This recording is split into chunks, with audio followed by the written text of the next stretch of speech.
essa seria a estrutura aqui, a divisão de backlog. Né? Claro que aqui não tem o backlog completo, é uma ideia de backlog para que vocês entendam melhor como funciona a estrutura de um product backlog. Tá?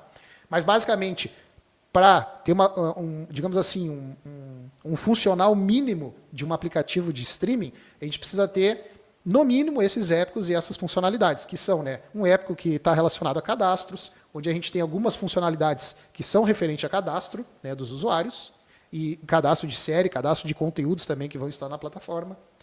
Um épico relacionado a login, tá? Então, funcionalidades que remetem a formas de login, né, a coisas, né, qualquer item dentro do software, do aplicativo que estão atrelados a login. Épico de assinatura, épico de pagamento, épico sugestão de conteúdo e o épico controle parental. Tá?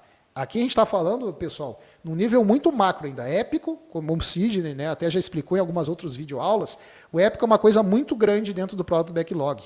É uma coisa que, se a gente for pensar, para eu terminar o desenvolvimento de um épico, a gente está falando aí, talvez, de 3 meses de desenvolvimento, 6 meses de desenvolvimento. Tá? Tem épico que, dependendo da complexidade da ferramenta, pode durar até 1 ano.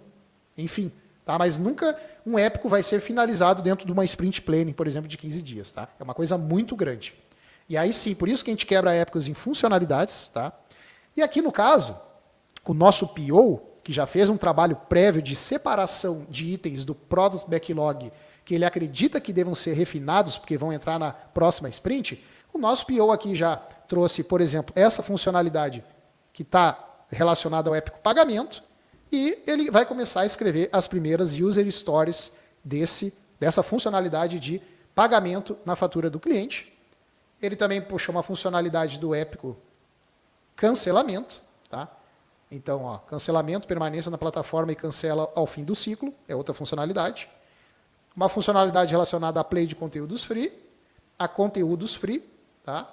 Login por CPF e e-mail e cadastro com CPF e e-mail. Então, o que o nosso PO fez aqui, galera? Previamente, tá? Primeira etapa lá de um refinamento, né? Ele separou as funcionalidades aqui e começou a escrever as user stories de cada funcionalidade. Certo? Um bom PO, um PO organizado, deve fazer esse trabalho previamente à cerimônia de refinamento. De fato, o que importa, né, é que a gente esteja no time num nível tão granular quanto uma sprint, né? Então, as histórias, sim, elas devem ser num nível granular que caiba, né, em 15 dias, se a sprint for de 15 dias, ou ali no Kanban, se você tem um ciclo de 1 semana, por exemplo, que a história caiba nesse período.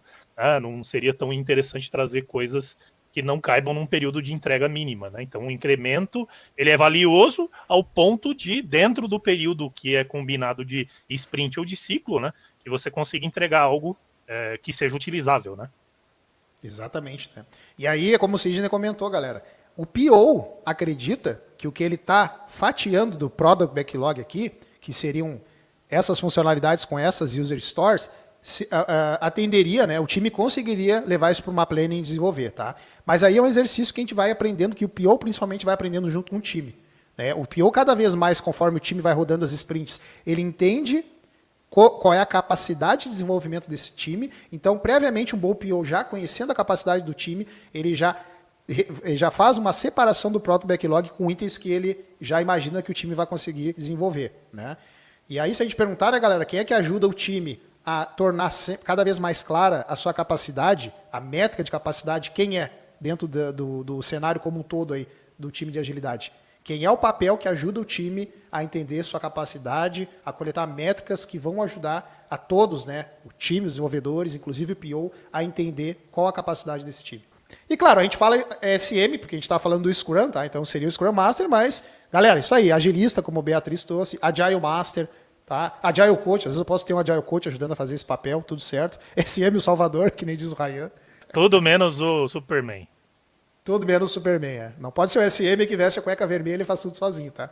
Esse aí não é um bom exemplo.